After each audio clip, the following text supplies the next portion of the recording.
Hi, this CAT 2024 slot 2 paper. So broken down the whole paper into 5-part series so that it becomes easy to solve a small number of questions. So this is the third part of the series. So we'll take up a few questions and try to solve, look at the approaches and see if you can apply this approach somewhere. There will always be some easy questions, some tough questions. You need to look at what type of questions are easy, what type of questions are tough, and accordingly work on. But my suggestion is for past CAT papers, look at all the type of questions because the concept tends to repeat. So PQR is of 4 towns. One can travel between P and Q. So we put P, Q, 3 direct paths. Q and S, if I look at it, 4 direct paths.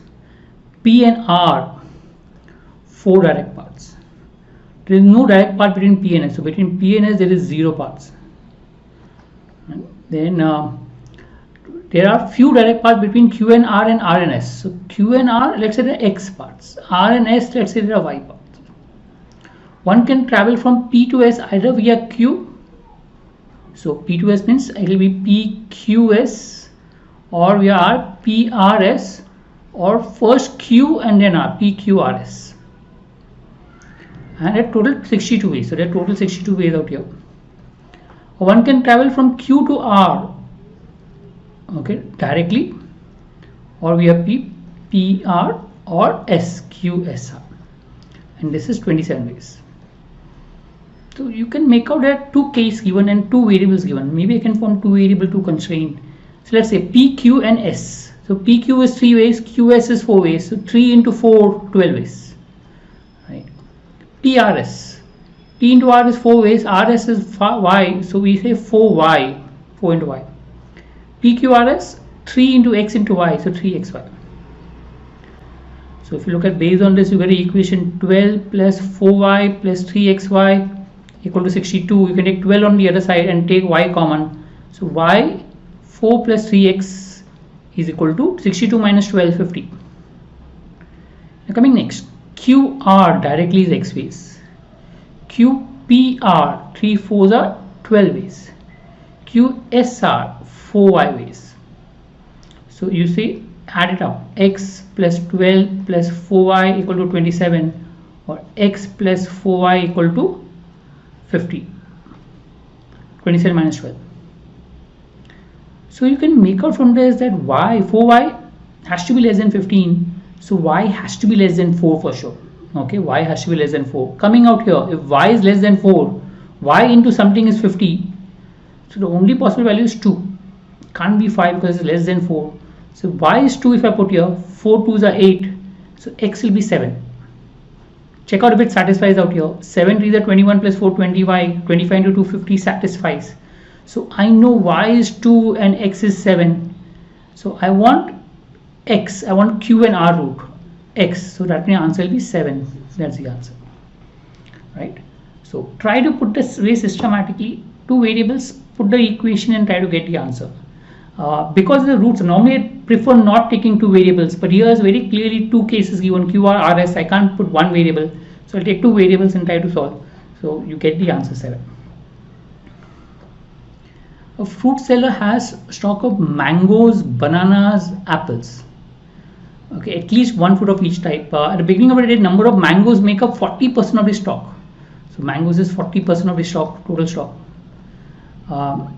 He sells, this is stock which is available, and he sells, if you look at half the mangoes. So he sells half the mangoes, or 50% of mangoes he sells, right? Then he sells 96 bananas and 40% of apples. So let me say number of apples is A, so 40% apples is 0.4A, and bananas be B. In the end, he ends up selling 50% of the fruits. So the sales to the stock is 50%. Now already mangoes he is selling 50%. If you look at mangoes, he is selling 50%. That means for apples and bananas also he should sell 50%. Mangoes is selling 50% of the stock. Apples and bananas also he should sell 50% of stock.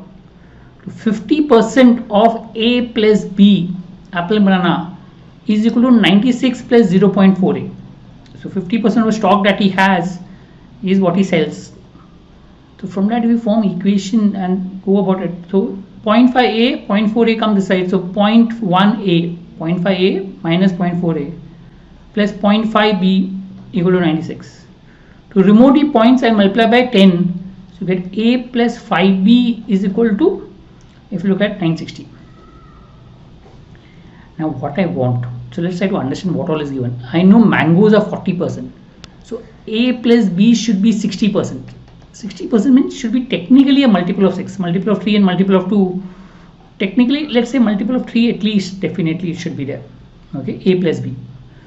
Okay, should be, because 60% means 40%, 60%, this is 40%, this is 60%.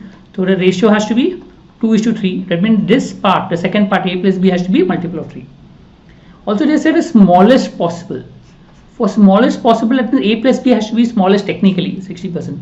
So I have to put b as large as possible. To put b as large as possible, I have to put a as small as possible. What is the smallest possible value of a? A has to be more than 1. I can say a can be minimum 5. Because 960 is the multiple of 5, 5b is the multiple of 5, so a should be a multiple of 5. If a is 5, you will get b as 191. Okay, a is 5, solving it, you will get b as 191. Because then 5b will become 960 minus 5, 955, 191. Now 5 plus 191, if you look at it, is 196.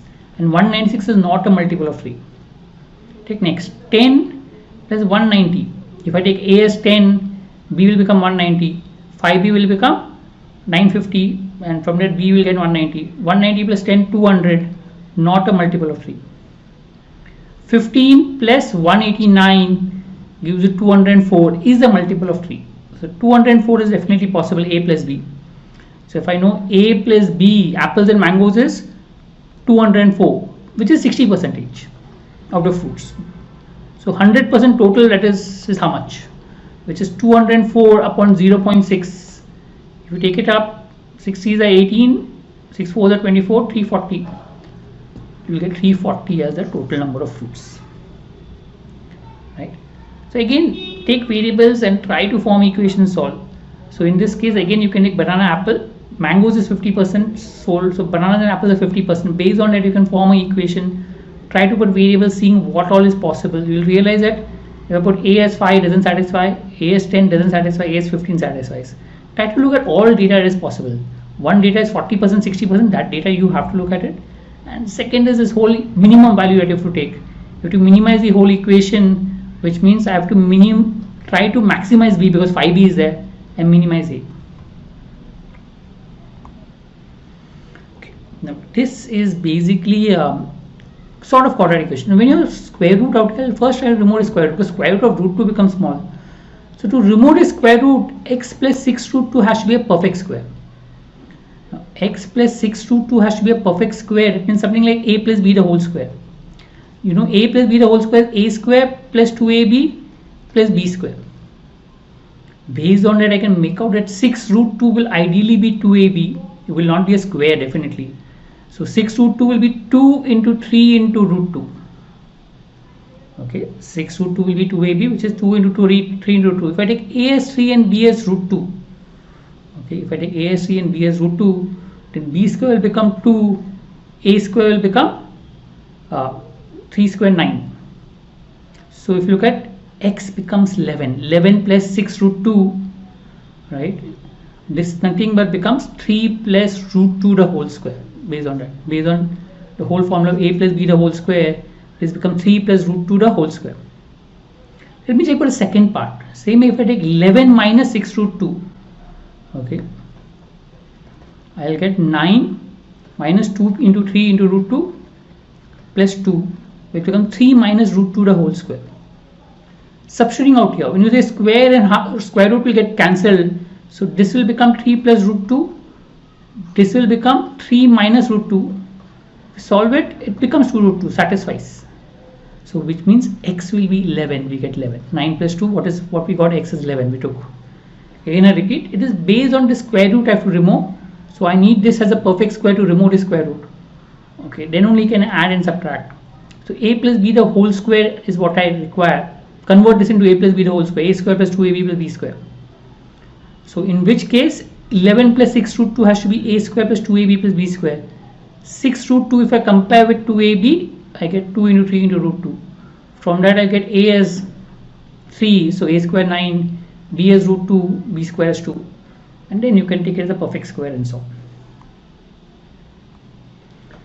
It is a easy sum. If you know, I mean, technically every concept you know you can solve, but this is quite quick and fast. I mean, if you can just look at it, I'm not even trying to go about it. 2 and 2, y coordinates are 2. If the y coordinates are 2, that means they have vertical line x. So difference between the x coordinate is 1 and 7. So length of these two is 6. Vertical line, length 6. Now if you look at here 1 and 1, x is same. X is same, that means horizontal line, right? And it goes from 1, 2 to 1, 10. 2 to 10, 8. So it's a right angle triangle with 6 and 8. So hypotenuse will become 10. And in circle formula for this, you should know in circle and circumcircle. It's very common in the exam. I mean, there have been a lot of exams on these. So if it's a, b and hypotenuse, the formula is a plus b minus hypotenuse upon 2, 6 plus 8 minus 10 upon 2, which becomes 2 as the answer. So quick. If nothing, you can draw the same thing on the diagram, plot it out, 1, 2, 7, 2, check out where it is, 1, 2, 7, 2 and 1, 10. And then try to draw, and from that you can make out 6, 8, 10, and you can solve it similarly. But these sums, if you're aiming very high, these sums you should get it quickly so that you can save time and spend time on a question that takes more time as such. I hope this helps. I'll come up with more videos to help you. Do subscribe to our channel. Thank you.